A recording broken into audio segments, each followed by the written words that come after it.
بسم الله الرحمن الرحيم إن الحمد لله نحمده ونستعينه ونستغفره ونستهديه ونعوذ بالله من شرور أنفسنا ومن سيئات أعمالنا من يهده الله فلا مضل له ومن يضلل فلن تجد له وليا مرشدا أشهد أن لا إله إلا الله وحده لا شريك له وأن محمدا عبده ورسوله لا نبي بعده وأصلي وأسلم على هذا النبي الكريم محمد صلى الله عليه وسلم المبعوث رحمة للعالمين فإن خير الحديث كتاب الله وخير الهدي هدي محمد صلى الله عليه وسلم وشر الأمور محدثاتها وكل محدثة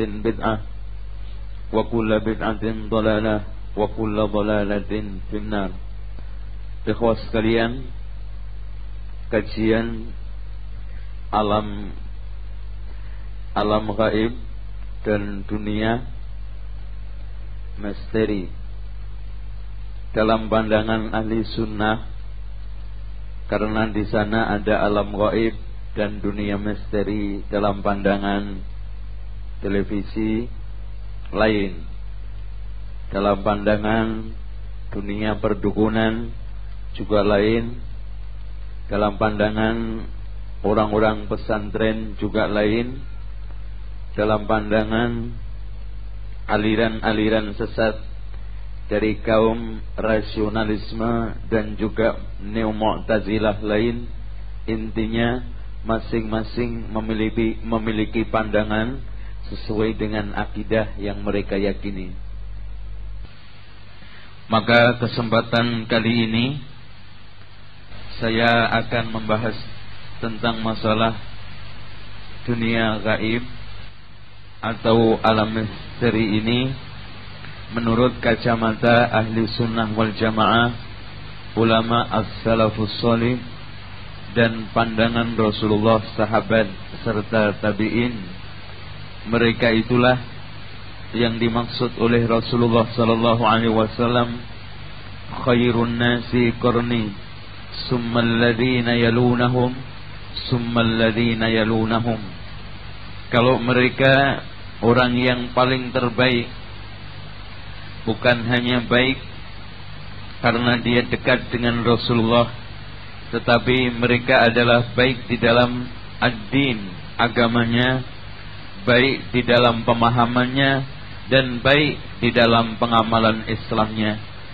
Sehingga apapun berbicara masalah agama, yang menjadi standar, yang menjadi tolak ukur adalah mereka, para as-salafus salih, as-sahabah wal tabi'in. Karena Rasulullah sendiri juga memerintahkan, alaikum bisunnati wa sunnatil khulafa'ir rasyidin al-mahdiyyin. Dia agak mendingan dibanding kemarin di radio, gak bisa ngomong, makanya kemarin ceramahnya malas. Hadirin sekalian, kenapa ketika panitia mengusulkan tema ini saya sambut dengan baik? Pertama, karena di sekitar daerah inilah isu kolor hijau beredar. Nggak tahu itu kemana kolor hijaunya, udah kalah kali hijau. Tinggal kolor kuning sama merah yang belum muncul. Ini kolor biru yang mau muncul juga. Hati-hati, banyak kolor. Kemudian yang kedua, karena sekarang ini siaran-siaran yang tidak sesuai dengan ajaran, baik yang mereka tayangkan di media elektronik maupun mereka tebarkan di dalam media cetak, yang sungguh sangat menyesatkan umat awam Jangankan yang awam, kadang-kadang kiai dan juga orang-orang yang notabene ustaz atau dipandang sebagai tokoh agama juga bisa tergelincir di dalam masalah memahami alam yang satu ini. Saya sering mengkritik di mana-mana. Kenapa setiap semakin ke sana siaran televisi semakin membodohi umat? Kalau kita lihat negara kafir pun masih mendingan. Mereka menayangkan tayangan-tayangan ilmiah seputar masalah kajian-kajian alam, seputar masalah penyelidikan laboratorium ilmiah, bahkan dunia medis ditingkatkan, dibiayai miliaran, bahkan triliunan. Di sini dibuat untuk tayangan mindah penyakit ke kepu. Ini nggak ada di sini, nggak ada yang tersinggung insyaallah kalau kepu. Kalau kambing ada. Coba bayangkan hadirin sekalian, kalau memang itu ada kuliahnya, kenapa UI kedokteran nggak buka sekalian? Kalau memang itu ilmiah, tolong dong sampaikan ilmu ke orang yang lainnya. Biar apa? Biar yang lainnya juga kalau memang profesinya seperti itu dapat lowongan kerja. Toh sekarang banyak pengangguran. Kalau memang itu menyembuhkan dan kesembuhan itu secara syar'i dibenarkan atau secara ilmiah bisa dibenarkan, kenapa orang lain tidak boleh mempelajarinya? Kemudian selanjutnya hadirin sekalian, sampai film-film, sinetron-sinetron kadang-kadang mayoritas banyak dipenuhi hal-hal yang berbau mistik. Banyak yang berbau mistik. Makanya di sini kita harus luruskan. Kemudian saya sedikit juga, mungkin dulu juga ketika saya di pesantren Jombang Tambak Beras, ketika saya masih ya pokoknya gitulah. Pengalaman saya belum banyak, tetapi insya Allah cukup menjadi perbandingan. Betapa tidak enaknya hidup di dunia klinik, mistik, dan dunia-dunia gaib itu. InsyaAllah nanti kita akan sampaikan beberapa pengalaman, bukan pengalaman spiritual ya, enggak, tetapi hanya sekedar pengalaman sesat, pengalaman bagaimana suka dukanya kerjasama sama jin. Sekarang kita awali, ikhwas sekalian, pembicaraan seputar masalah alam misteri atau dunia gaib. Tidak terlepas kalau dipandang dari sisi kacamata ad-dinul Islam atau kacamata ahli sunnah wal jamaah, 3 pilar atau berangkat dari 3 permasalahan inti. Yang pertama, motivasi dan dorongan iman terhadap gaib, di mana itu adalah fondasi ad-dinul Islam, alladzina yu'minuna bil ghaib wa yuqimuna as-salata wa mimma razaqnahum yunfikun. Yaitu mereka-mereka adalah yang beriman terhadap al-ghaib, dan di antara al-ghaib adalah yang dimaksud di sini al-ghaib adalah iman terhadap malaikat, iman terhadap cerita-cerita sebelum dan sesudahnya. Nanti akan ada Dajjal, dan termasuk iman terhadap gaib adalah kita harus beriman bahwa jin itu ada. Namun hadirin sekalian, sebelum kita lanjutkan, karena sengajanya memang sebut insyaallah. Subhanallah. Tolong tanda-tanda kena jin itu biasanya suka ngantuk. Ya, bawaannya itu kemana-mana ngantuk. berdiri aja ngantuk. Tapi kadang-kadang ngantuk itu ada yang kawan bayi dari sononya. Ada yang kadang kepegelan. Makanya kalau mau ngaji tabligh akbar, antum tidurnya jangan begadang. Ini nonton sepak bola ya, ayo ketahuan loh. Itu sepak bola itu juga termasuk pemicu datangnya jin.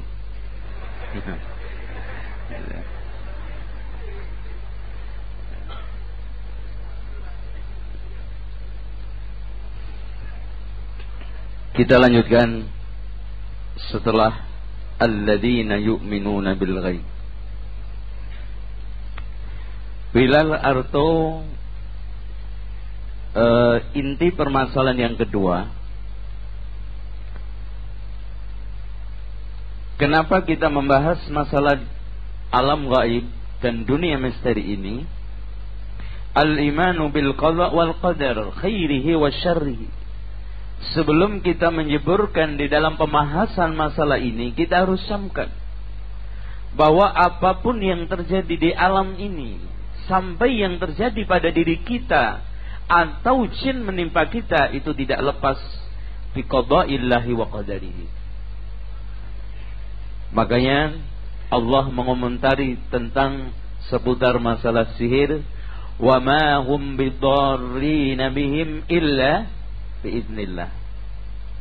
Tidak akan mereka memberikan bahaya kecuali atas izin Allah Subhanahu wa ta'ala. Kemudian yang ketiga, kita harus camkan bahwa as-sabru ala aqdarillah, sabar terhadap takdir-takdir Allah, itu kunci di dalam menyelesaikan segala sesuatu. Dengan demikian, iman terhadap gaib, percaya terhadap takdir, kemudian sabar terhadap ketetapan dan segala ketentuan Allah, kunci permasalahan, inti permasalahan di dalam masalah al-iman bil ghaib, al-iman bi qadarihi wa qadaihi, kemudian as-sabru ala aqdalillah. Ini menjadi pilar utama pembahasan dunia gaib atau alam misteri ini.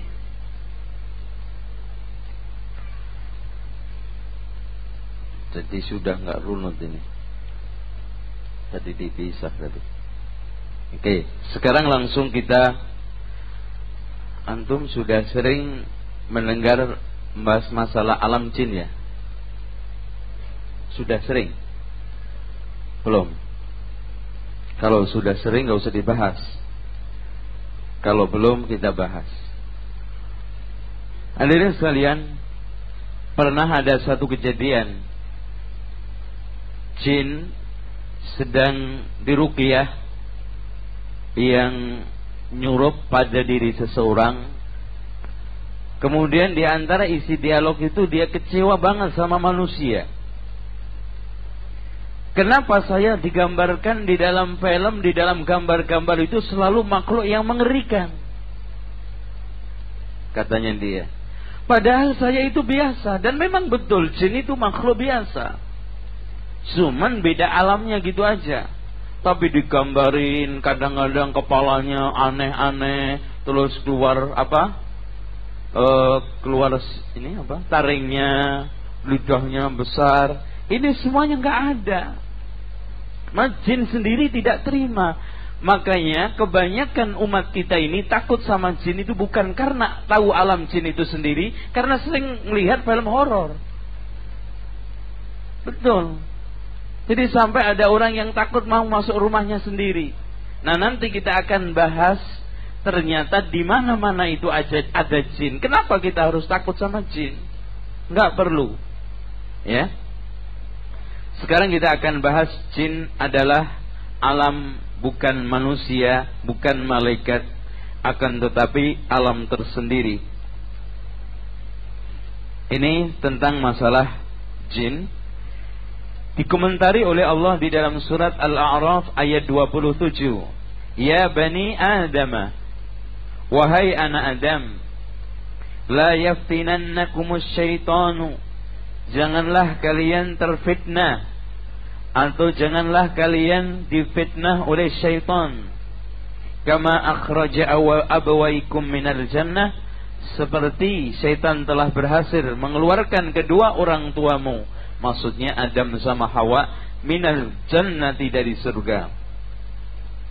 Wa yanzi'u anhuma libasahuma, dan syaitan itu berhasil menarik, berhasil melepas pakaian kedua orang tua kamu, liyuriyahuma sawatihima, agar dia bisa melihat, maksudnya aurat, ya, karena setelah masuk di surga kemudian berhasil digoda oleh iblis, maka Allah menarik pakaian sehingga Adam terlihatlah auratnya dan tidak keluar dari surga kecuali berhasil menutup kemaluan saja. Ini di dalam riwayat tafsir Al-Baghawi. Innahu, sesungguhnya jin, yarakum huwa wa qabiluhu, bersama kabilah-kabilahnya, bersama bangsa-bangsanya melihat kalian, min haitsu la tarawnahum, sebagaimana kalian tidak bisa melihat mereka. Artinya jin bisa melihat kita, tapi kita tidak bisa melihat jin. Inna ja'alna syayatina awliya'a lilladina la yu'minun, sesungguhnya kami menjadikan jin, maksudnya Allah menjadikan syaitan, awliya, penolong, pembantu, pendamping, lilladina la yu'minun, orang-orang yang tidak beriman. Dari ayat ini bisa banyak kita ambil kesimpulan bahwa yang namanya syaitan itu tidak ada yang benar, memfitnah kita, menjerumuskan kita ke dalam neraka dan mengeluarkan kita dari surga, sebagaimana dulu dia berhasil mengeluarkan Adam dan Hawa dari surga. Kemudian yang kedua, kita tidak akan bisa melihat jin dalam bentuk apapun, maksudnya dalam bentuk aslinya, dalam kondisi apapun tidak bisa. Namun Syekh At-Tayyar mengatakan kalau tidak dalam bentuk aslinya tetap bisa dilihat. Jadi yang dimaksud ayat ini adalah dalam bentuk aslinya. Artinya kita tidak akan bisa melihat syaitan jin dalam bentuk aslinya. Tetapi kalau menjelma, tidak ada satu ulama pun ahli sunnah wal jamaah yang mengingkarinya, kecuali beberapa orang yang termakan oleh pemikiran orientalisme atau mengikuti pemikiran rasionalisme atau mengikuti pemahaman Mu'tazilah. Dan dari ayat ini juga bisa kita ambil kesimpulan, apapun bentuk kerjasama dengan jin itu hanya dilakukan orang-orang yang la yu'minun. Berarti di sini bentuk kerjasama dengan jin apapun ya bentuknya, itu akan mengakibatkan hilangnya iman, kurangnya iman. Bahkan hanya layak dilakukan orang-orang yang la yu'minun, tidak beriman. Hadirin sekalian, perlu kita ketahui bahwa jin adalah makhluk yang terhina, makhluk yang lebih rendah daripada manusia.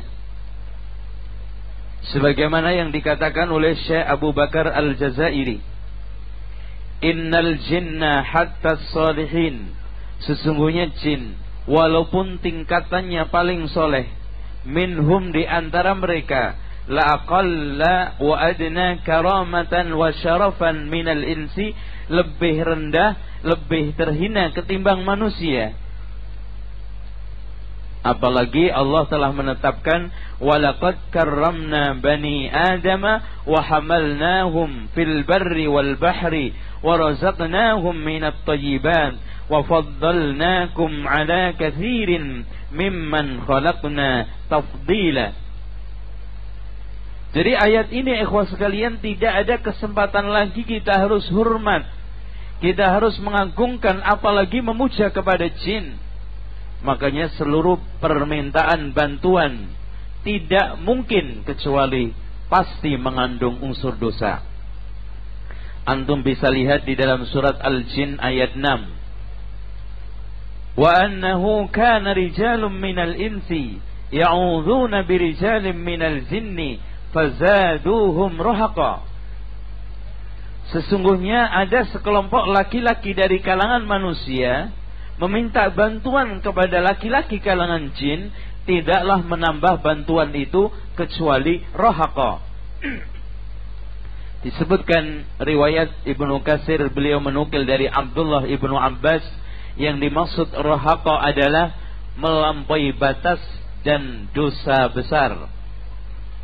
Melampaui batas bagi jin, jin kan rendah, hina. Kalau dipuja, disanjung oleh makhluk yang halu, yang hebat, yang bagus, yang terhormat, melonjak, melampaui batas. Makanya setiap kalau kita lagi meruqyah, kemudian di antara jin itu ada yang mengatakan, saya senang sekali kalau kunjungan ke tempat-tempat dukun. Kenapa? Karena aku dipuja, aku disanjung.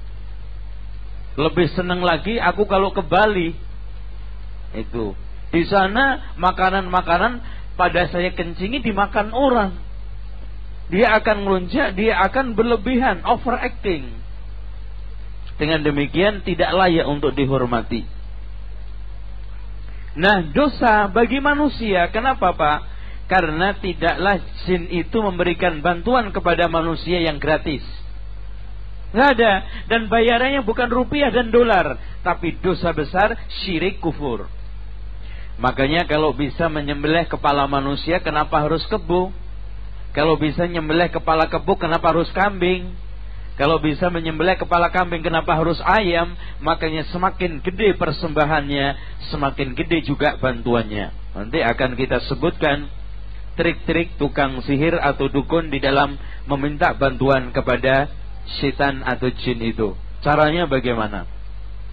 Dan nanti di referensi juga tidak ada. Adanya ini memang langsung kita harus jebur ke tempat-tempat orang-orang yang telah berpengalaman seperti ini. Gak ada bukunya. Nanti makanya sebagian yang saya sampaikan gak ada bukunya. Ya, kalau mau bukti anak aja, ya, ke Jombang, ya, terus kemudian ke Gresik, Paciran, itu banyak tuh, ya. Ini dukun-dukun yang bertampang kiai. Pelan-pelan aja, biar nggak dengar. Dengar keluar nggak, Pak? Atau jangan-jangan ini ada dukunnya nih? Anak khawatir. Ya, kalau bahas masalah politik ada intel. Kalau bahas masalah dunia ini ada dukun. Baik. Sekarang jin. Kenapa dikatakan jin? Dikatakan jin dari kata janna ya jinnu, artinya istataro, tertutup. Karena dikatakan jin karena mereka tidak bisa tertutup, tidak bisa dilihat oleh pandangan manusia, indera manusia. Makanya Pak, jannah, surga dikatakan jannah karena saking rindangnya pohon-pohon tanaman yang ada di kebun itu menutupin semua rumah-rumah yang tinggal di situ. Rindang sekali, tidak gampang untuk dilihatnya. Makanya surga yang kita huni nanti, masya Allah, ya, enak, tenang, tentram, ya. Tidak ada gaduh sedikit pun. Pergi ke puncak repot, macet. Nggak ada apa-apanya itu dibanding ini. Kadang-kadang kita ke puncak kita bela mati-matian, macet, pergi ke ngaji nggak mau, padahal nanti dapatnya surga yang indah. Coba bayangkan nggak pernah kena lembur. Setiap hari alal araiki muttaqiun, di dipan-dipan selalu bertelekan. Terus kemudian saling berhadap-hadapan, pacaran terus tiap hari. Coba apa nggak enak? Kemudian kutufuha daniyah, buah-buahannya gampang dipetik. Fiha fakiyatin la maqtu'atin wala mamnu'ah. Di sana banyak buah-buahan yang tidak pernah terhenti. Nggak pernah kita pingin buah-buahan. Waduh mas, maaf sudah habis. Nggak ada. Wala mamnuah kan udah ngambil tadi, enggak. Kapanpun kita minta akan dikasih. Dan model buah-buahan apa saja kita minta kapanpun akan ada. Subhanallah. Sekarang kalau cari rambutan sulit. Belum panen.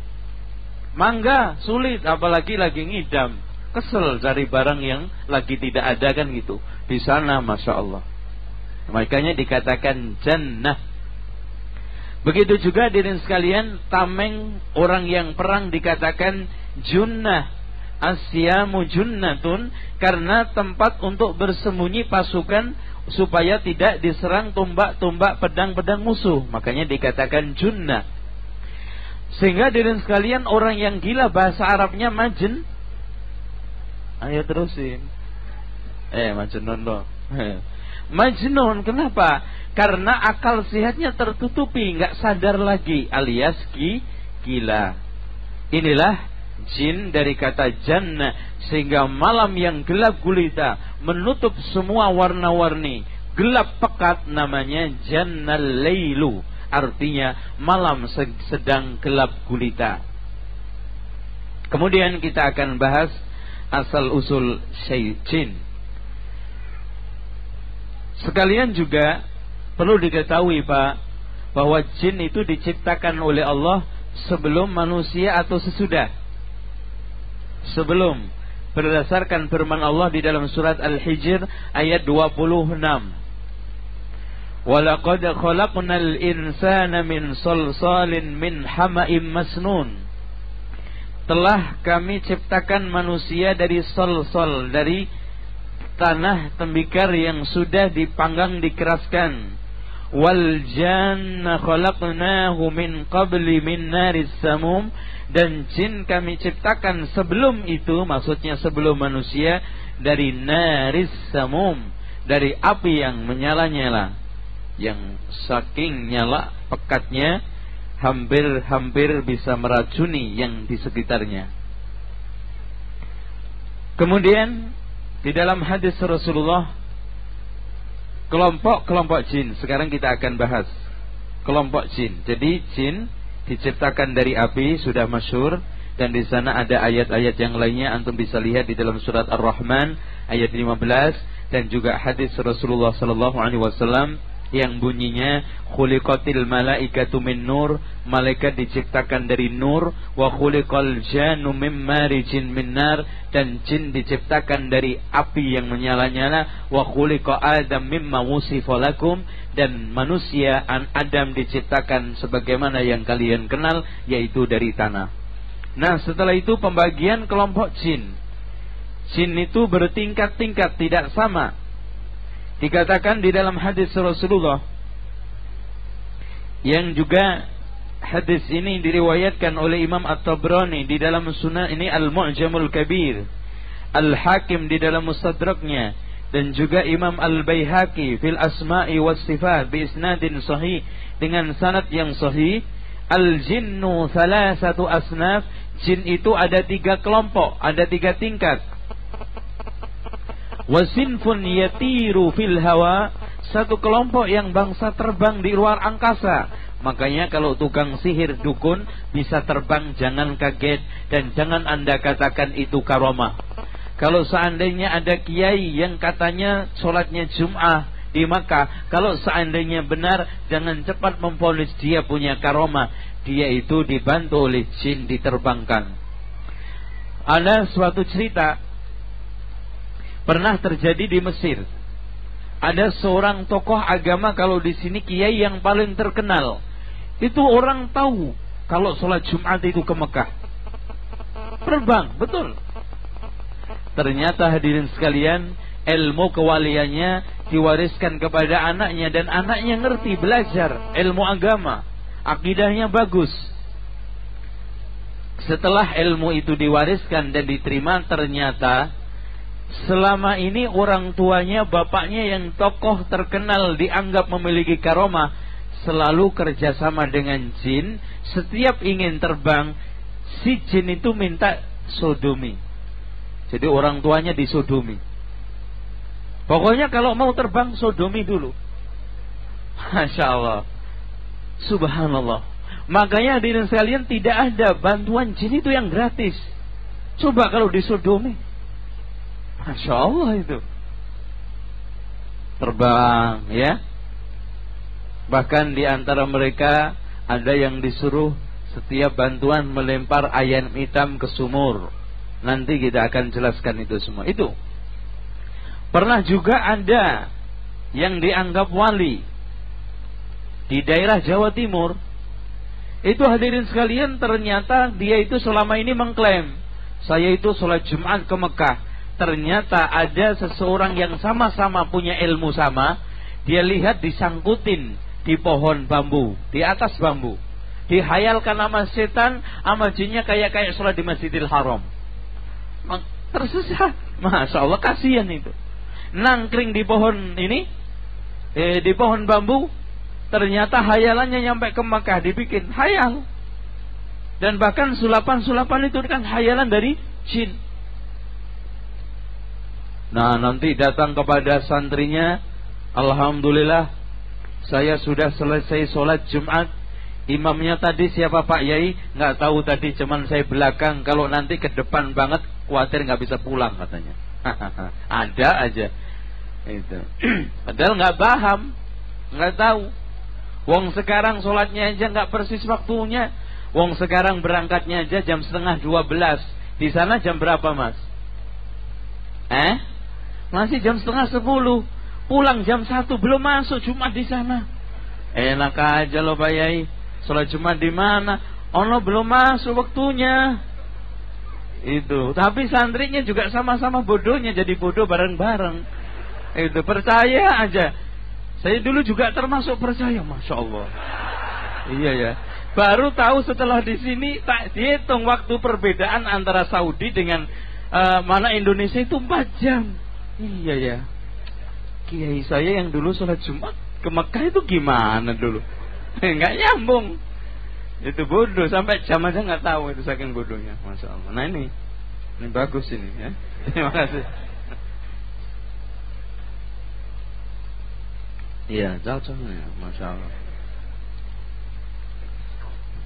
Ini nggak boleh diputer-putar. Kalau di pesantren disisain sedikit, 2, Masya Allah. Ini untuk tabarruk ini satunya. Sekalian, ada lagi satu kiai, anak juga pernah ke sana. Dulu ya, saya bukan cerita untuk ngajak antum, tidak. Dulu, dan ini saya sudah kapok.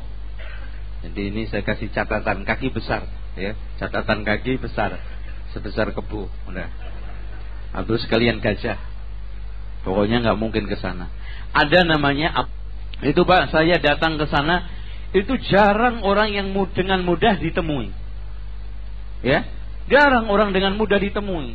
Kadang-kadang ada yang nunggu sampai 3 hari, 4 hari, seminggu nggak ditemu-temui. Ya, orang-orang NU yang dekade tahun 70-an, ya, kira-kira pemudanya zaman-zaman itu tahu itu. Itu kiai yang terkenal dan termasuk, ya, itu kiai yang tukang bikin baju Ontokusumo itu loh. Baju yang kayak Semar tuh yang ada tulisannya untuk pengibawaan. Itu anak punya juga di rumah. Itu. Terus kemudian hadirin sekalian, ada juga kiai yang bisa berubah jadi buaya. Buaya putih, nggak tanggung-tanggung. Sulit nyari buaya putih, yang wajar aja sulit juga. Ini ada kiai jadi buaya putih. Kalau pas jadi buaya diburu orang gimana? Itu hadirin sekalian, guru utama Thariqah Naqsabandiyah dan Qadariyah di Surabaya. Itu juga diyakini memiliki kesaktian, memiliki karomah keajaiban. Seperti ini kalau sholat Jumat ke Mekah. Nah, saya datang ke sana ditemui. Dia pakai pakaian hitam-hitam. Mau sholat Jumat kurang setengah jam. Bawa bawa celurit. Terus pakai pakaian mau ke sawah. Itu mau kemana Pak Yai? Itu ya. Mau ke sawah katanya. Loh, sholatnya di mana? Kata orang, jangan tanya sholat. Ini mau sholatnya ke Mekah. Nah, itu Masya Allah. Ya udah anak udah khawatir tuh anak jangan kualat tadi, tanya aja kualat itu bisa-bisa. Iya takut ya akhi. Nah setelah itu tegang kita ini nggak ada juga ini kiainya. Itulah hadirin sekalian diterbangkan oleh jin ke sana sini. Dan memang tidak mudah, tidak sembarangan orang mendapatkan bisa kerjasama dengan jin yang satu ini. Ya. Kalau yang kafir juga ada yang bisa terbang. Makanya David Copperfield yang bisa terbang ke sana sini, bisa melihat tembus dinding lapis berapa saja bisa melihat, itu minta bantuan dari jin juga. Jadi jangan anggap itu suatu yang mustahil, tetapi jangan benarkan. Karena itu semuanya isti'anah, minta bantuan kepada jin. Ini hakikatnya semua. Terus kemudian wasin pun hayyatun wakilab. Kelompok yang selanjutnya adalah kelompok ular sama anjing. Nah, ini yang banyak ini. Ya. Ini yang sering kerjasama sama dukun-dukun keceng-keceng sekitar sini. Maksudnya dukun-dukun Indonesia itu jinnya jin tingkatan ular sama anjing. Makanya hadirin sekalian, ketika ada ular rumah, kita dilarang untuk membunuhnya, karena Rasulullah mengatakan kebanyakan adalah ular rumah itu jin, sehingga disuruh memberikan tunda sekali, 2 kali, 3 kali, baru setelah itu dibunuh. Kalau balik lagi, jangan langsung dibunuh. Karena pada waktu zaman Rasulullah juga terjadi, ada seorang sahabat pemuda, kemudian rasa hati tidak enak. Ini disebutkan di dalam Musnad Ahmad ibnu Hanbal. Kemudian minta izin kepada Rasulullah untuk pulang. Ternyata istrinya dilihat sudah ada di depan pintu mau ditombak. Inilah menunjukkan hadirin sekalian penjagaan mahramiyah istri sahabat-sahabat dulu. Sekarang kaum muslimin istrinya keleleran kemana-mana dibiarin. Nggak bener itu. Keluar ke pintu mau ditombak tuh. Coba bayangkan. Sekarang perempuan-perempuan keluar sedikit ditombak, minta talak. Iya. Malah senangnya yang jalan-jalan itu. Apalagi sekarang banyak mall. Mall itu tempatnya setan, hati-hati nanti. Di antara tempatnya itu, makanya jangan sering ke mall, apalagi yang sudah mengidap penyakit sihir atau kesurupan. Jangan sering-sering ke pasar sama nonton film, sama nonton TV. Kalau sekarang keluarga atau istrinya sakit, jual televisinya, beli buku, ganteng kan? Tuh. Terus kemudian kadang-kadang ada yang ajaib mas. Pada saat kita sedang berak, tahu-tahu di dalam kamar mandi yang tertutup rapi ada ular. Tidak tertutup kemungkinan ular-ular rumah itu kebanyakan adalah jin. Nah, setelah itu kamu sebelum menumbak saya lihat di dalam rumah. Setelah dilihat ada ular melingkar besar di atas tempat tidurnya. Kemudian ditumbak, mati, mau dibuang.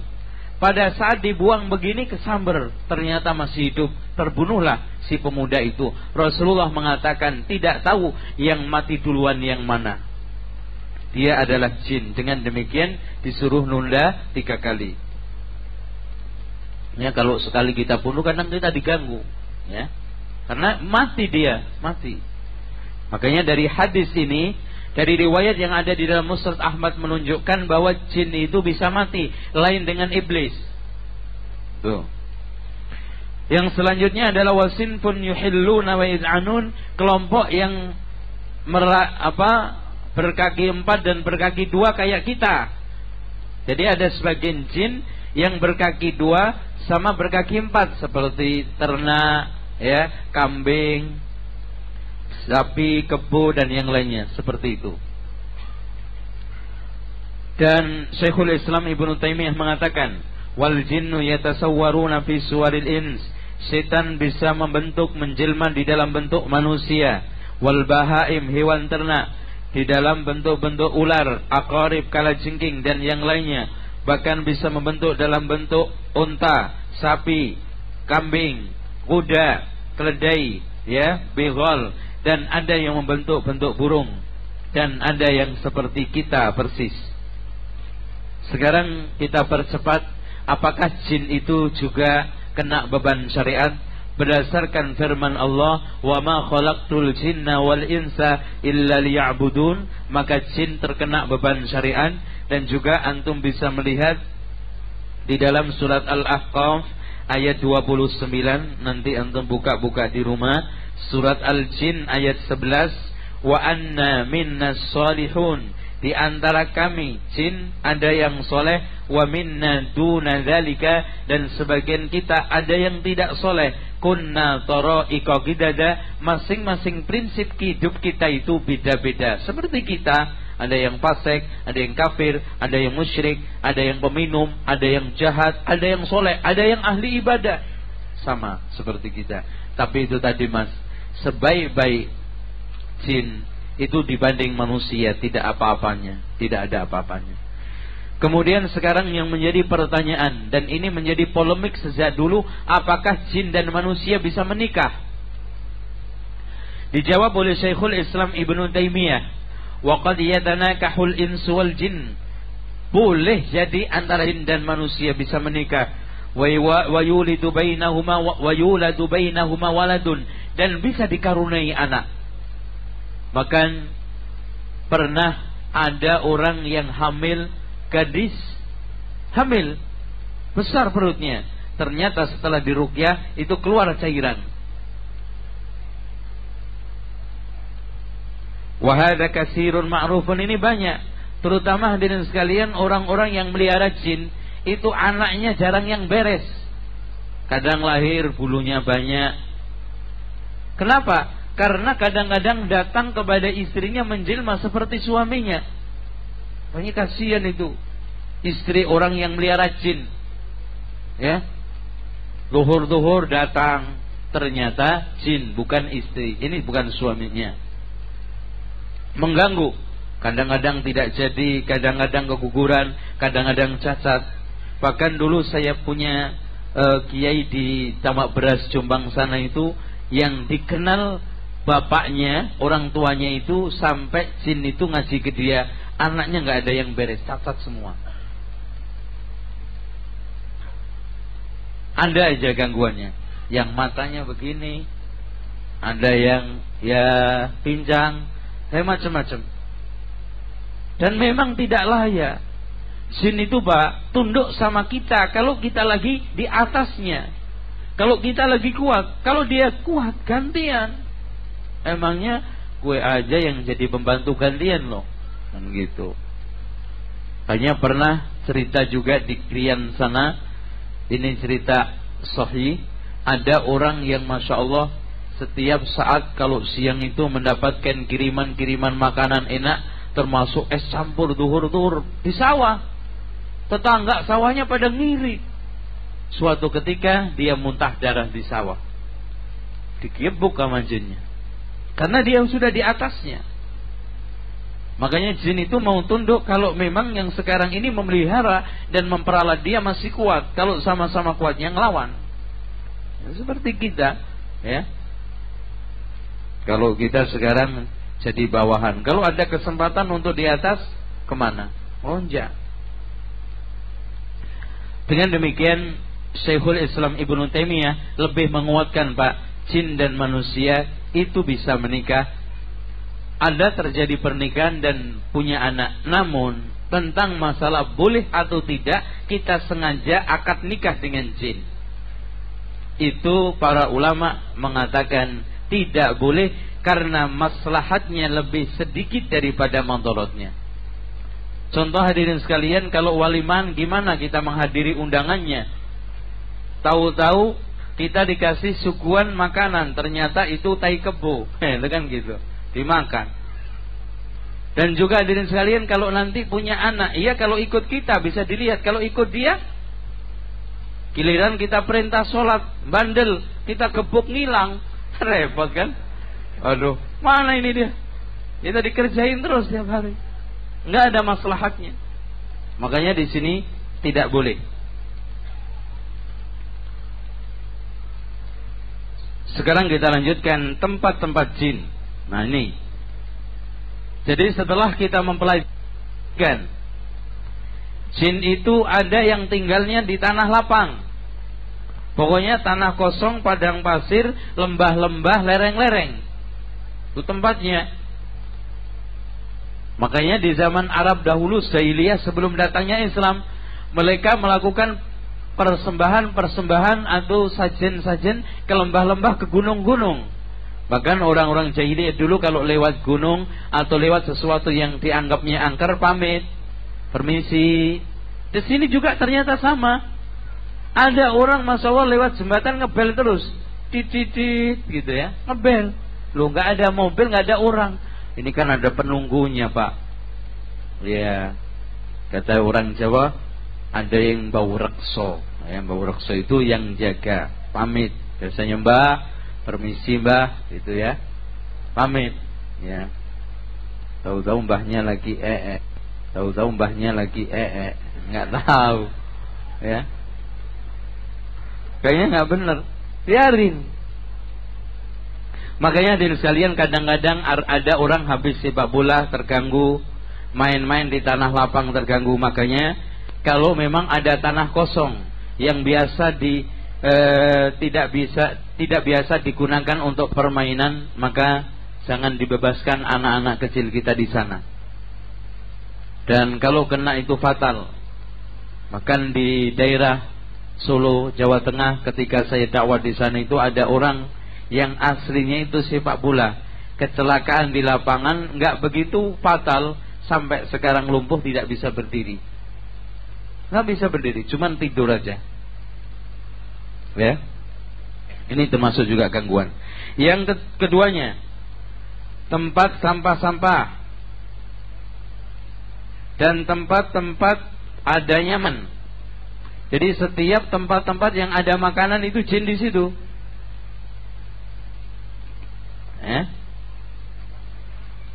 Sampah-sampah, sehingga kadang-kadang ini tidak selamanya. Ya, tapi kebanyakan. Antum kalau mau tahu bahwa tempat sampah itu ada jinnya betul. Tempat yang ente gunakan buang sampah terus-terusan, ente sekali-kali bersihin, tidur di situ ente, diganggu. Itu karena memang tempat dia. Itu. Oleh karena itu, mazabil, al-kumaman, dan tempat-tempat adanya makanan itu ditempati jin. Selanjutnya yang nomor 3 adalah dauratul miyah, WC-WC, tempat-tempat untuk buang hajat, dan juga tempat-tempat untuk wudu.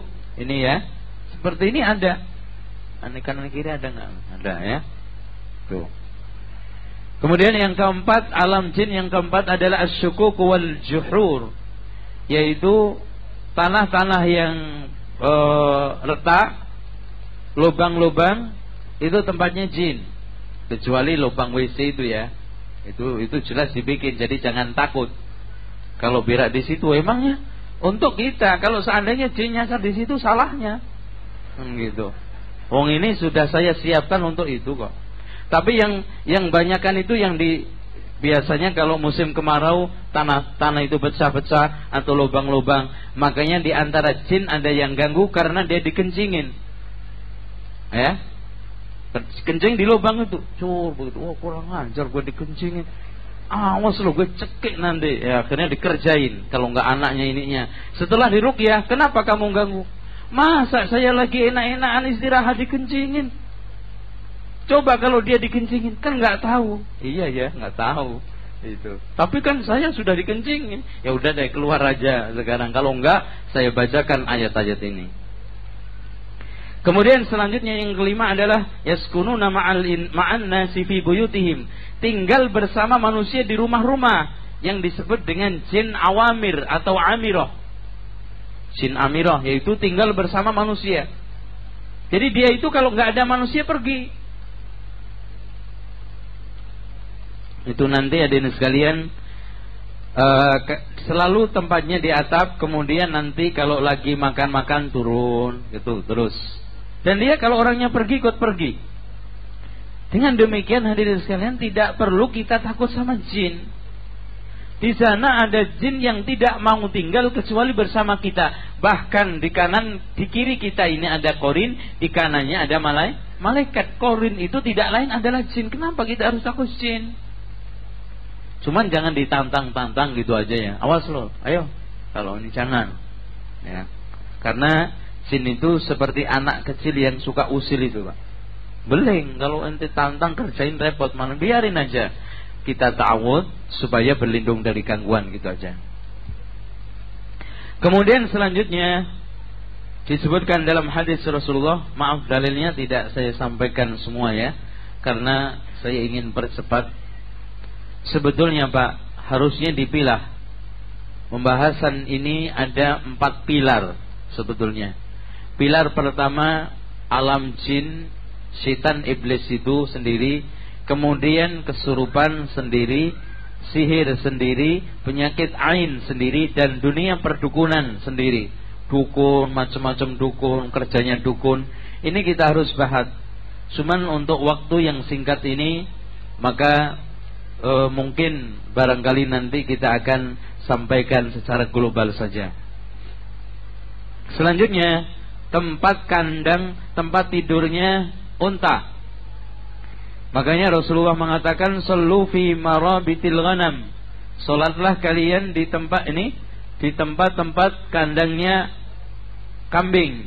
Wala tusallu fi a'tanil ibil.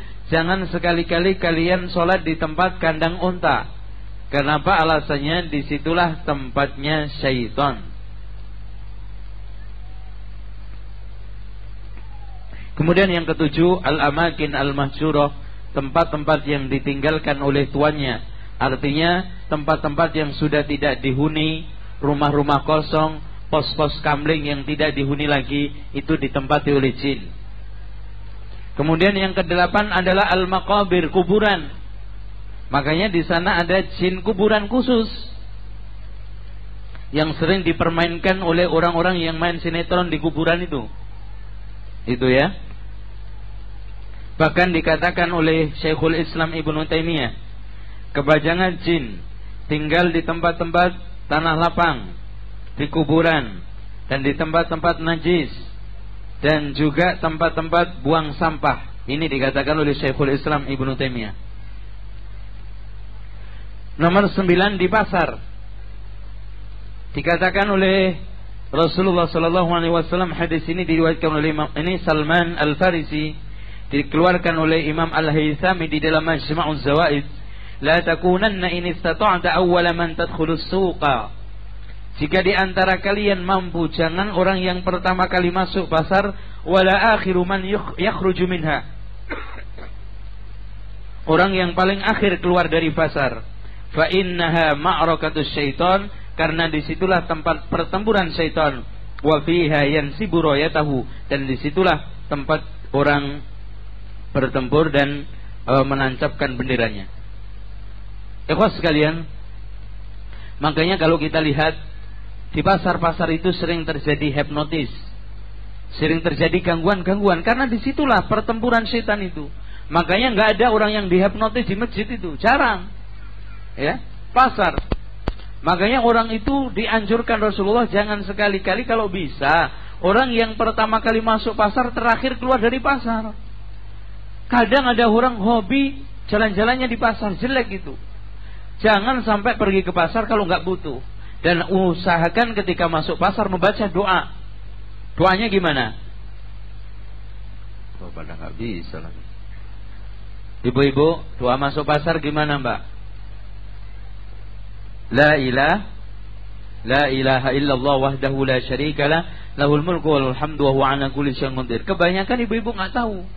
Padahal sering pasar, sehari bisa 2 kali. Makanya banyak yang pulang kesetanan. Itu ya.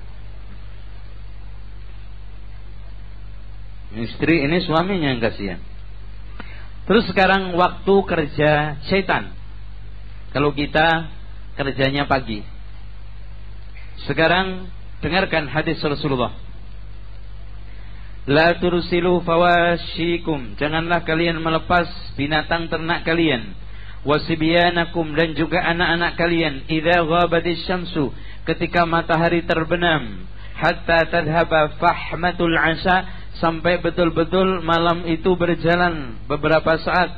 Fa inna syayatina, karena syaitan, tamba'isu, ketika itu mulai keluar, menyebar. Idza ghabatis syamsu hatta tadhhaba fahmatul 'asha, sampai betul-betul malam itu datang. Makanya dianjurkan di dalam hadis yang lainnya, anak kita rangkul, pintu kita tutup, karena setan tidak bisa membuka pintu yang tertutup. Kemudian juga wadah-wadah harus kita tutup. Kalau memang kosong kita harus telungkupkan dan kita membaca bismillah. Kalau memang kita tidak menemukan, pokoknya harus kita letakkan sesuatu yang menghalangi begini. Ya. Dan matikanlah lampu-lampu, karena setan kadang-kadang masuk ke tikus, apalagi lampu-lampu yang terbuat dari itu minyak, itu biasanya masuk ke tikus, kemudian dia ke sana sini merusak sehingga terbakar dengan lampu itu rumah kita. Maka anjuran Rasulullah untuk mematikan lampu di situ. Sekarang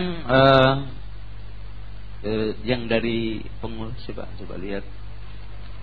Tolong dilihat di sini cara menangkal gangguan jin dan setan, supaya saya tidak usah mengulangi. Ini cara-cara untuk menanggulangi gangguan jin sama setan. Nah, barang siapa yang ingin aman sebelum dimasukin, karena orang itu kalau sudah dimasukin biasanya jin sudah tahu pintu masuk ke dia, maka orang yang telah kesurupan atau sudah kena sihir itu harus lebih ekstra hati-hati. Sebelum kena, antum perhatikan poin-poin yang telah tertulis di dalam makalah atau selebaran yang ada di depan antum semuanya. Terutama ikhwah sekalian, ta'awud sebelum masuk ke rumah baru. A'udzu bikalimatillahi tammati min syarri ma khalaq. Entah antum mau kemah atau ke puncak, kemudian tinggal di suatu villa, intinya mau tinggal di rumah baru, jangan lupa membaca doa a'udzu bikalimatillahi tammati min syarri ma khalaq. Kemudian ta'awud pada waktu kita itu terkena gangguan, atau pada saat kita itu mimpi tidak enak. Ta'awud pada saat kita berhubungan dengan istri kita. Ta'awud pada waktu masuk WC. Dan juga di sana masih banyak ta'awud yang dianjurkan oleh Rasulullah sallallahu alaihi wasallam. Sekarang kita akan membahas masalah yang berkaitan dengan gangguan jin. Hadirin sekalian, gangguan jin itu sangat banyak sekali, ya. Ada yang masun kulli, kesurupan keseluruhan, artinya dia tidak sadar secara keseluruhan. Ada yang masun juz'i, kesurupan hanya separuh, umpamanya tangannya sakit-sakitan, enggak stroke juga, atau badannya suka sakit-sakitan. Ini namanya kesurupan juz'i. Makanya barang siapa yang menemukan rasa sakit ada di dalam tubuhnya, dianjurkan membaca bismillah, bismillah, bismillah, a'udzu billahi wa qudratihi min syarri ma ajidu wa uhadir.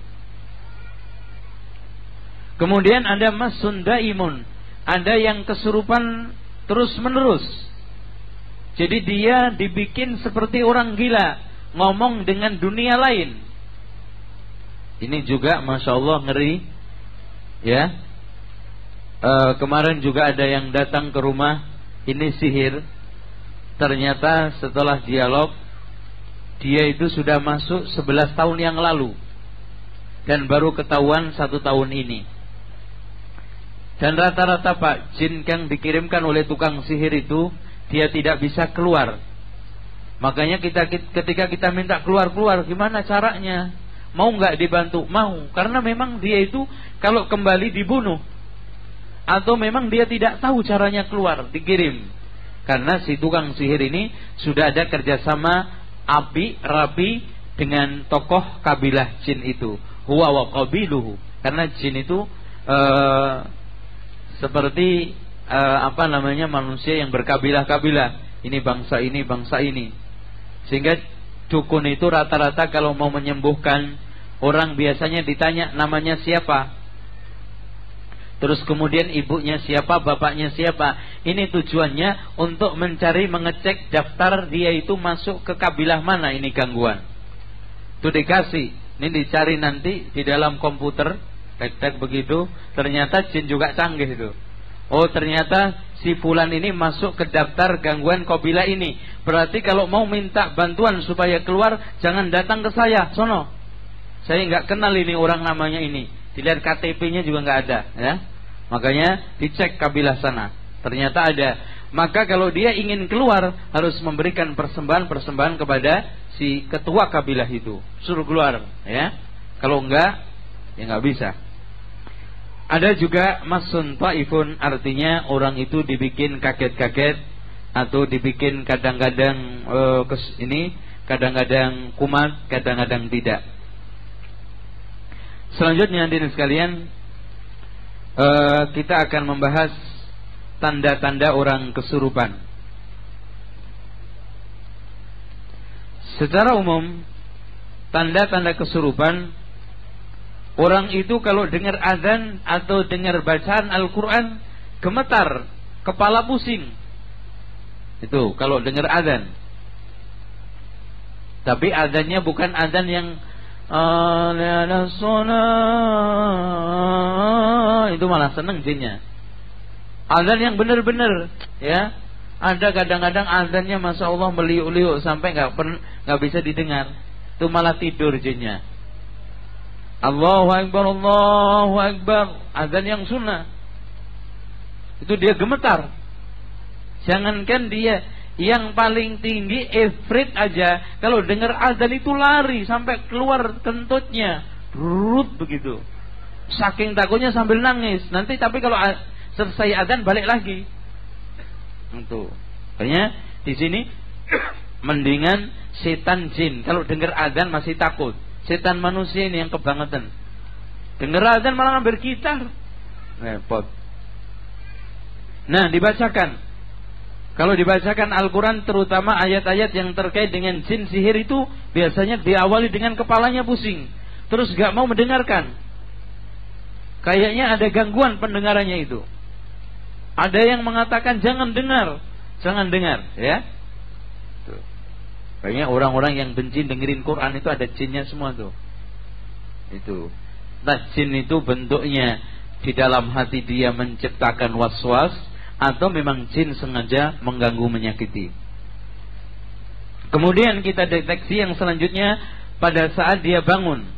Biasanya dalam kondisi wajar, waras, sehat, bangun seperti ini, satu al-araq wal qalaq, dia itu selalu dibikin stres, galau, gelisah. Itu cirinya pertama. Jadi galau, gelisah, dan suka dibikin ketakutan. Tetapi takut apa? Enggak jelas. Kemudian yang kedua, biasanya senang menyendiri, ya, senang uzlah. Senangnya menyendiri, uzlah, tidak mau nyampur sama orang lain. Ya. Kemudian yang ketiganya as-suda'ud daim. Dia itu selalu menderita kepala sakit terus-terusan. Ya, sakit terus-terusan, dipijat, diobatin, tidak pernah sembuh. Kemudian yang keempatnya, yang paling banyak ini juga adalah al-khumul wal kasal. Dia dibikin itu malas, ya. Terus penampilannya itu tidak pernah rapi, ya, hos-hos, ya. Malas mandi. Makanya orang kalau sudah malas mandi, hati-hati. Itu awal kena jin. Ya. Penampilannya itu biasanya dan sekalian tidak pernah rapi. Terus kemudian kalau kita lihat kamar tidurnya itu juga nggak karu-karuan, hidupnya nggak teratur, kemudian dibikin malasnya setengah mati, mau kerja malas, apa-apa malas. Terlebih diawali dengan malas mandi. As-sar'u wa tasannus. Kemudian kadang-kadang dia kesurupan, kejang-kejang, seperti orang ayanan, tapi dia tidak biasa ayanan. Maka kadang-kadang ayanan itu kadang penyakit jasmani, kadang-kadang penyakit rohani yang hasil gangguan dari jin itu. Terus kemudian tidak mau menjaga kebersihan yang saya katakan tadi.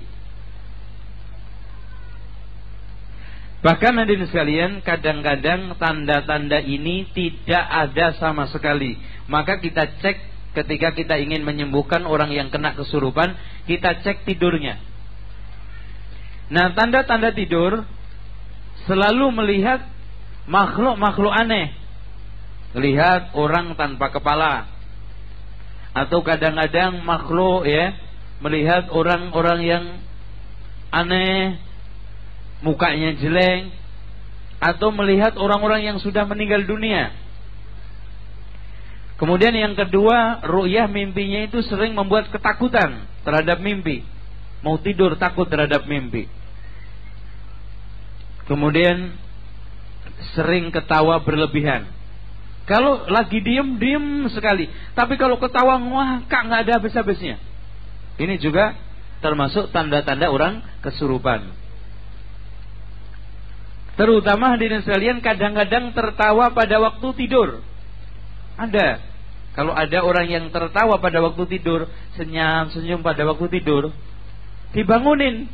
Saya kira bangun, enggak. Nah, ini ada tanda-tanda itu. Ada. Orang yang tidur itu bisa ketawa, gitu kan gitu. Tahu-tahu senyum gitu. Bukan gila, enggak stres juga penyakit itu. Kemudian pada saat kita melihat itu semuanya, biasanya tanda-tanda yang kita lihat orangnya pemarah, ketakutan yang pemarah yang sangat, ketakutan yang sangat, gembira yang sangat, lalai yang sangat, dan juga senang mengikuti syahwat dan suka menyakiti orang lain, ganggu. Itu orang-orang yang tanda-tanda kena gangguan kesurupan. Tentang masalah kesurupan, Pak, dalil-dalil kesurupan cukup banyak sekali di zaman Rasulullah. Pernah ada seorang perempuan yang datang, ya, yang minta didoakan oleh Rasulullah SAW agar disembuhkan. Dan juga pernah Rasulullah SAW menyembuhkan orang yang kemasukan jin, kemudian dipukul oleh Rasulullah sambil dikatakan bahwa keluarlah wahai musuh Allah, saya adalah utusan Allah. Maka jin itu keluar. Ini semuanya tidak bisa kita ingkarin, karena terdapat di dalam hadis-hadis yang sahih, hadis-hadis yang sampai kepada derajat mutawatir. Karena itu ada di dalam Bukhari dan juga Muslim. Wallahu a'lam bishawab. Selanjutnya hadirin sekalian, sebab-sebab orang kesurupan. Faktor jin itu mengganggu manusia. Ada 6 faktor. Yang pertama, ujian dari Allah Subhanahu wa ta'ala. Karena Allah menguji manusia itu bisa dengan penyakit, bisa dengan kurangnya rezeki, dan juga bisa dengan makhluk yang lainnya mengganggu dia, serang dan yang lainnya. Kemudian yang kedua hadirin sekalian, uqubatun minallah, sanksi siksaan dari Allah karena akibat kemaksiatan yang dilakukan. Makanya di antara jin itu menimpa orang-orang yang jahat, ahli maksiat, karena sanksi dari Allah Subhanahu wa ta'ala atas kemaksiatan yang mereka lakukan. Makanya disebutkan di dalam surat Az-Zukhruf ayat 36, "Wa may ya'shu an dzikrir rahmani nuqayyid lahu syaitanan fahuwa lahu qarin." Barang siapa yang sekarang ini berpaling dari zikrul rahman, maksudnya mengingat Allah, maka Allah jadikan teman yang mengikat dia adalah syaitan. Kemudian yang ketiga, karena asmara. Makanya ada di antara jin yang masuk ke perempuan atau laki-laki karena alasannya saya cinta. Hati-hati, yang lagi didemenin sama jin ini hati-hati. Lagi disenengin sama jin, kalau disenengin sama manusia enak nikah. Ya. Dan ini paling sulit karena alasannya cuma satu, yaitu cinta. Jadi lagi gandrung, lagi seneng, makanya dia dibikin untuk dimiliki, dan mungkin dia beranggapan saya bisa menikah dengan dia. Kemudian yang keempatnya adalah al-mujazah wal intiqam, karena sebab pembalasan, balas dendam. Karena tadi mungkin di antara keluarganya yang disiram banyu panas atau air panas, ada yang dikencingin, mungkin tempat tinggalnya diberakin. Kadang-kadang ada orang juga keterlaluan berak di lubang-lubang tuh, ya. Berak di tempat WC itu loh. Kalau mau berak ngawur, ya, jangan. Ya, itu tempatnya jin. Makanya nanti ada gangguan-gangguan yang ditimpakan ke kita. Kemudian selanjutnya yang kelima adalah al-i'tida wal idza, itu hanya sekedar iseng yang dilakukan oleh syaitan. Jadi hanya sekedar ingin ganggu, usil. Kemudian yang terakhir, karena jin masuk ke kita dikirim oleh tukang sihir. Dan inilah jin yang paling susah untuk dikeluarkan.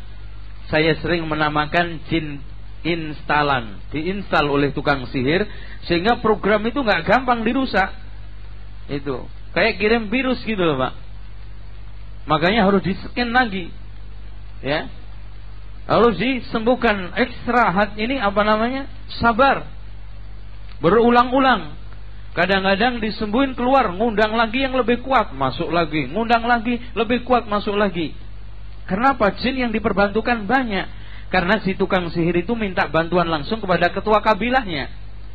Wah, datang lagi, Tuan, ini sudah kalah, tolong dikirimin lagi.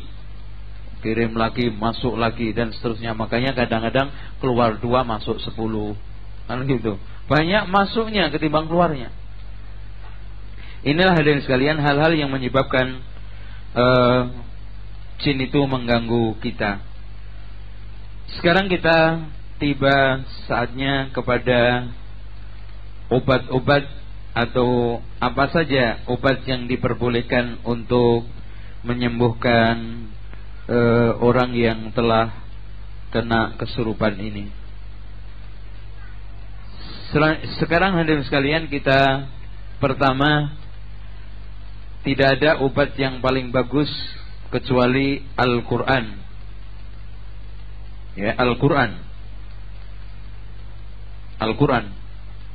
Kemudian sekarang kita akan bahas syarat-syarat orang yang menyembuhkan kalau ingin meruqyah orang. Hadirin sekalian, tidak semua orang dengan gampang mengusir jin. Tidak semua orang dengan gampang mengusir syaitan. Walaupun mengusir setan, jin-jin itu bukan keahlian orang-orang tertentu saja. Bukan. Lain dengan dunia perdukunan itu, bahwa dunia ini hanya orang-orang milik orang khusus. Bahkan hadirin sekalian, semua kita ini bisa menyembuhkan, mengeluarkan jin dari tubuh manusia, menyembuhkan kesurupan, menyembuhkan sihir. Bahkan pengobatan yang terbaik adalah diri kita sendiri. Cuman masalahnya ada di antara orang yang lengkap persyaratannya, ada orang yang kurang persyaratannya, bahkan di antara orang ada yang tidak ada sama sekali persyaratan untuk bisa menyembuhkan, sehingga doa-doa yang dibaca itu tumpul, tidak mustajab. Maka sering saya mengumpamakan, Pak, Quran itu seperti pisau tajam. Tergantung yang sekarang ini ngiris.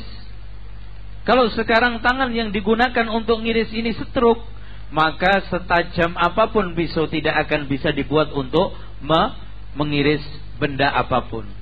Maka Quran itu merupakan pisau yang tajam. Harus diiris dengan orang yang begitu kuat. Kuat imannya, kuat persyaratannya. Insya Allah itu semuanya akan bisa terkabulkan. Di antara syarat yang pertama adalah husnul i'tiqad. Seorang raqi atau orang yang meruqyah harus memiliki akidah yang baik. Nggak mungkin ikhwah sekalian, orang yang sekarang ini akidahnya, tauhidnya jeblok, berbagai macam khurafat, berbagai macam bid'ah ada di dalam dirinya, kesyirikan dilakukan, tidak mungkin. Kalau seandainya ada orang yang mampu menyembuhkan dengan melakukan berbagai macam kesyirikan, kekufuran, ketahuilah itu bukan cara syariat, akan tetapi cara-cara seperti yang dilakukan oleh dukun, walaupun label dia adalah kiai atau yang disebut dengan alim ulama. Alhamdulillah bukan ulama. Alim ulama itu berlebihan juga ya. Alimul ulama itu kan lebih dari al-alama. Makanya antum jangan sering-sering mengucapkan alim ulama, apalagi orangnya biasa-biasa saja. Nah ini, maka ikhwah sekalian, kita itu kadang-kadang cukup malas menyembuhkan orang yang sakit itu keluarganya tidak siap akidah. Kenapa? Kalau tidak siap akidah, tidak siap terkondisikan Islam di rumah, itu disembuhkan nanti kita pulang balik lagi. Kadang-kadang cukup membuat kita itu kesel. Subhanallah hadirin sekalian, kita sedang enak-enaknya menyembuhkan, keluarganya nonton televisi. Celek. Gak mungkin itu. Rumahnya ada gambar-gambar di tanggalan di ini. Ini semuanya tidak dibenarkan.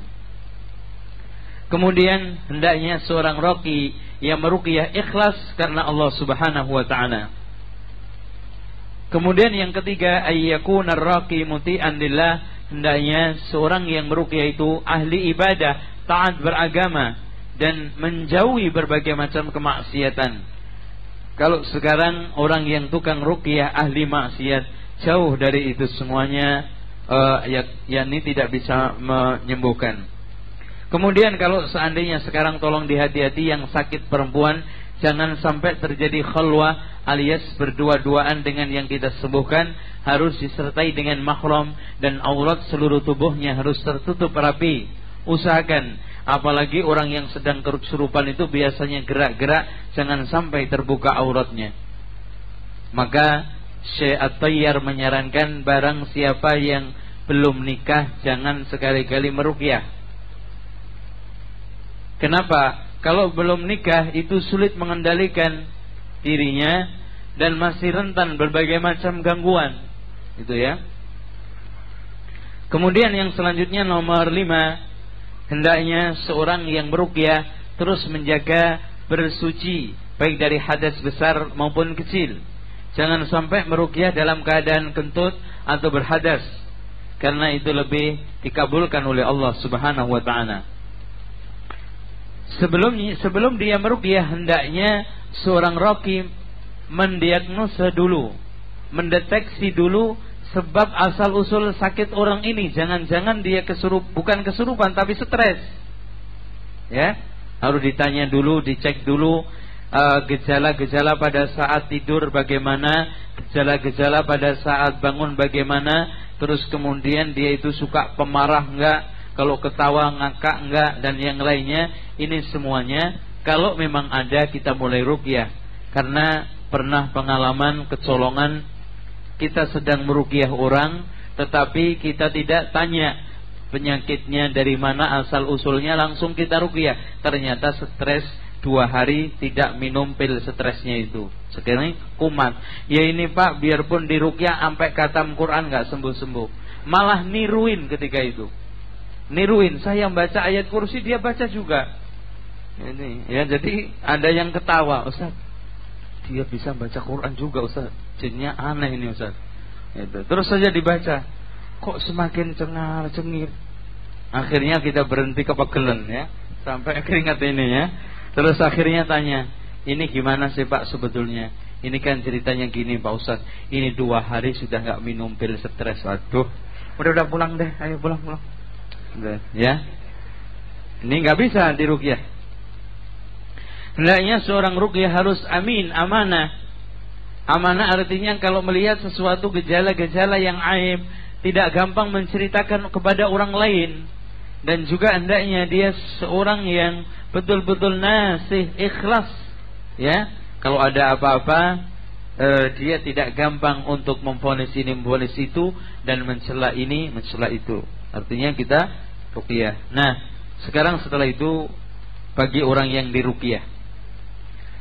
Bagi orang yang diruqyah hendaknya meyakini bahwa segala manfaat madarat itu datang dari Allah.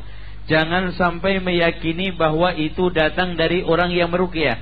Makanya beberapa ulama, di antaranya Syekh Abdul Aziz bin Baz, Dr. At-Tayyar mengatakan tidak afdal orang itu membuka biro ruqyah sehingga orang berdatangan. Itu enggak bagus. Ya, ini pertama nanti akan muncul beberapa keyakinan, wah ini orang paling memiliki kesaktian karomah, tidak seperti yang lainnya. Dan yang kedua, akhirnya ada yang banding-bandingin, di sana lebih bagus, lebih manjur daripada yang ini. Kayaknya ini imannya kurang kuat, di sana bagus. Kemudian hadirin sekalian, nanti menyebabkan hurur yang rohbi ini. Wah, coba orang setiap hari ratusan datang ke rumah saya. Akhirnya mirip seperti dukun, apalagi pasang iklan. Silakan bengkel apa ya? Kesindir lagi nanti. Bengkel akhlak, ya. Saya juga mau buka bengkel akhlak ini, ya. Bengkel akhlak dan rohani.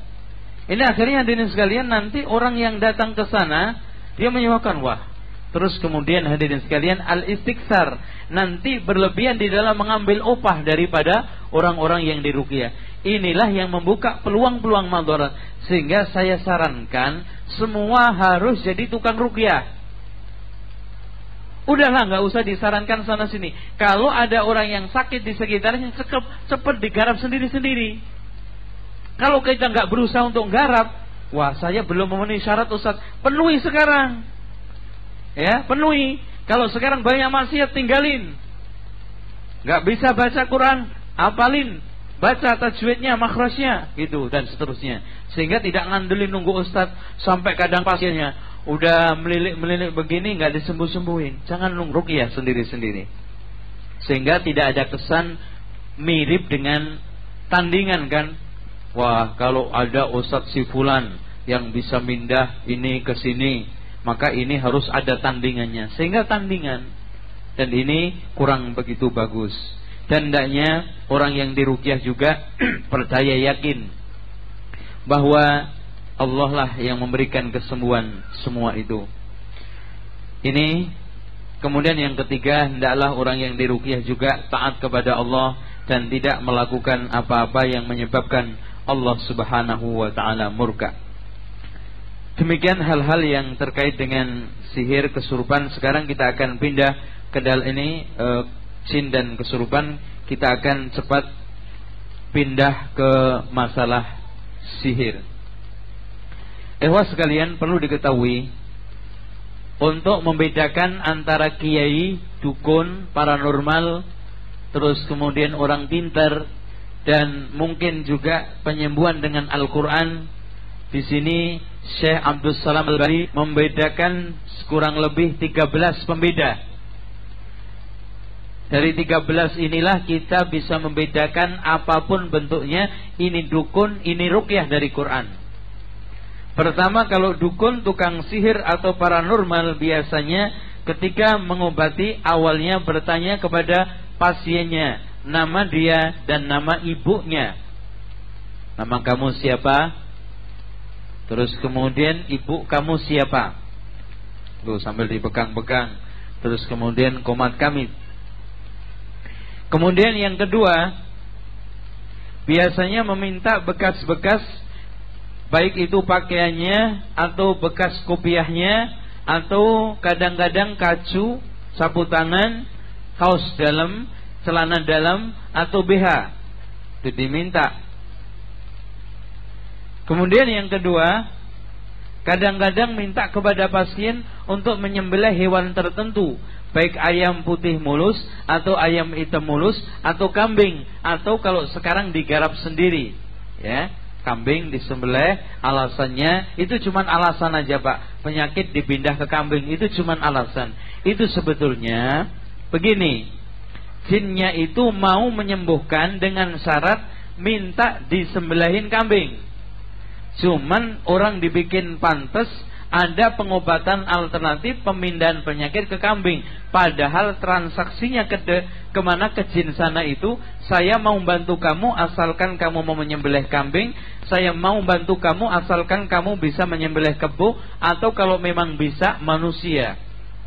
Ya, semakin hebat persembahannya, semakin hebat juga bantuannya. Dan saya katakan semakin kufur, semakin cepat bantuan.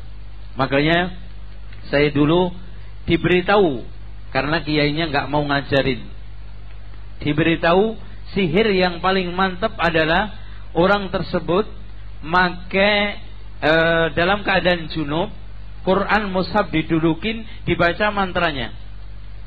Itu sihir yang paling bagus. Sekali tembak tembus. Jarang yang meleset. Tetapi pelakunya kufur. Dan katanya kiai, yang nyantet juga tidak akan lama dia hidup. Katanya gitu. Kemudian ada juga mushaf itu dipakai gapia, dipakai sandal kanan kiri, kemudian masuk ke WC sambil berak dibaca mantranya. Ini juga cara-cara untuk mensihir. Kemudian hadirin sekalian, selanjutnya setelah menyembelih kambing biasanya diambil darahnya, kemudian dioser-oserin ke pasiennya. Itu tandanya ini dukun, walaupun kiai namanya. Lalu hadirin sekalian, menulis talasim, yaitu isim-isim, wakaf-wakaf, atau disebut dengan bahasa kita itu raja. Raja, ya macam-macam raja itu. Ada raja pengaribowo, ada raja untuk sakit, ada raja untuk pagar badan, ada raja untuk menjaga kehamilan, untuk memperlancar kehamilan, ada raja untuk menglaris. Itu semuanya dibikin oleh dukun-dukun itu. Lalu hadirin sekalian, biasanya walaupun membaca di awalnya bismillah, tetapi selanjutnya membaca mantra-mantra yang tidak jelas. Maknanya apa tidak bisa dipahami. Kemudian selanjutnya biasanya memberikan isim, hijab, jimat kepada pasiennya. Dikasih bekal-bekal itu, biasanya berupa kertas atau sabuk atau dompet, untuk dibawa kemana-mana, katanya itu pagar, supaya tidak dimasukinya jin maksudnya. Nomor 7, memerintahkan si pasien untuk menyendiri di dalam suatu ruangan yang gelap, jauh dari sinar, baik sinar matahari atau yang lainnya. Ini. Dan juga kadang-kadang melarang pasien untuk mandi dalam waktu beberapa hari. Ini rata-rata jinnya Nasrani atau kafir. Kemudian yang ke-9, memberikan sesuatu kepada pasien untuk ditanam di depan rumah, atau biasanya di tengah rumah, atau di pojok-pojok rumah. Atau kadang-kadang menyuruh untuk menyembelih. Kalau memang istilah mereka ilmu putih, ayam putih, disembelih kaki sama kepalanya, ditanam di tengah rumah. Kemudian dibuat untuk selamatan, dimakan bersama-sama, ngundang tetangga kanan kiri. Ini juga cara-cara perdukunan yang disebut dengan tumbal. Kemudian selanjutnya, nomor 10, memberikan kepada pasien kertas-kertas yang telah dikasih japa-japi, yang telah dikasih bumbu-bumbu, doa-doa, mantra-mantra. Biasanya dipanggang di suatu kemenyan, dipanggang di kayu Arab yang wangi itu, atau di tempat-tempat yang lainnya. Selanjutnya hadirin sekalian, kadang-kadang si dukun itu komat kamit membaca sesuatu yang ghairu mafhum kalam, yang tidak bisa, atau ucapan yang tidak bisa dipahami. Dan bahkan hadirin sekalian, si dukun tukang sihir itu mampu menebak sebelum diberitahu, kamu dari daerah ini ya, keluarga kamu sini. Bahkan Pak, di antara dukun itu ada yang sanggup mengabarkan rumah kamu menghadap ke utara, terbuat dari tembok. Bisa, ya, terbuat dari bambu dan yang lainnya. Dan selanjutnya hadirin sekalian, yang ke-12, biasanya dia dibekali dengan raja-raja yang ditulis di badannya, di punggungnya, di tangannya, atau di tempat-tempat yang dianggap sakit. Kemudian dibacakan beberapa mantra-mantra yang kita tidak bisa memahaminya. Ewas sekalian, demikianlah mungkin nanti hal-hal yang terkait dengan penjelasan tambahan kita akan tambahi di dalam proses tanya jawab nanti, insyaallah. Langsung saja, tolong diperhatikan.